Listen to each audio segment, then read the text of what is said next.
আলমডাঙ্গা পৌরসভার যে আপনি নির্বাচনে আসছেন শেখ মোহাম্মদ হোসেন টিপু ভাই, আপনার কাছে আমাদের সাধারণ মানুষের ভিতর থেকে যে প্রশ্ন, আপনি আলহামদুলিল্লাহ আজকে নতুন বাস স্টেশনে যে গণযোগ সংযোগ করলেন 6, 7, 8 এই স্পেশাল একটা মোড়ে, আপনার আগামী দিন এই বিশেষ করে এই অবহেলিত 3টা ওয়ার্ড নিয়ে আপনার কি ব্যক্তিগত স্বপ্ন আমরা একটু জানতে চাই।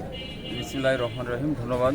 আমরা আলমডাঙ্গা পৌরসভার 6, 7, 8-এর একটি গুরুত্বপূর্ণ স্থান, আমাদের গোবিন্দ নতুন বাস স্ট্যান্ড যাকে বলা হয়, এখানে আমরা গণসংযোগ শেষ করলাম। আমরা বাদ আসর নামাজ শেষে আমরা গণসংযোগ শুরু করে এই ছোট যে স্ট্যান্ড, এই স্ট্যান্ডের প্রত্যেকটি দোকানে আমরা দোকানদার সহ সাধারণ মানুষের সাথে আমরা যে মত বিনিময় করলাম, গণসংযোগ শেষ করলাম।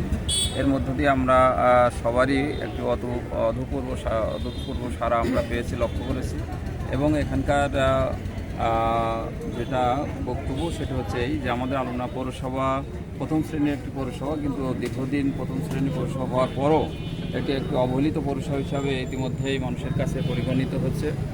বিগত 17 বছর এই পৌরসভায় কোনো ন্যূনতম উন্নয়নের কোনো কাজ হয় নাই, যে কারণেই আজকে পৌরবাসী রাস্তাঘাট থেকে শুরু করে সকল বিষয়েই নাগরিক সুবিধা থেকে বঞ্চিত। আমরা মনে করি বিশেষ করে 6, 7, 8-এর ভিতরে যে অবহেলিত রাস্তাগুলো আছে, এই রাস্তাগুলো সংস্কার প্রয়োজন। আমরা যদি আগামীতে এই জায়গায় আসতে পারি, আল্লাহ তাআলা আমাদেরকে যদি কবুল করেন, তাহলে অবশ্যই আমাদের অগ্রাধিকার ভিত্তিতে নাগরিক সুবিধার যে বিষয়গুলো আমরা সর্বোচ্চ অগ্রাধিকার দিয়েই আমরা আমাদের দায়িত্ব পালন করবো ইনশাআল্লাহ। এর পাশাপাশি আপনারা জানেন যে বাংলাদেশ জামাত ইসলামী এমন একটি সংগঠন, যে সংগঠন কোনো পদের জন্য নয়। আমরা ব্যক্তিগতভাবেই অনেক সামাজিক কাজের মধ্যে দিয়ে আমাদের প্রত্যেকটি দিন আমরা অতিবাহিত করি।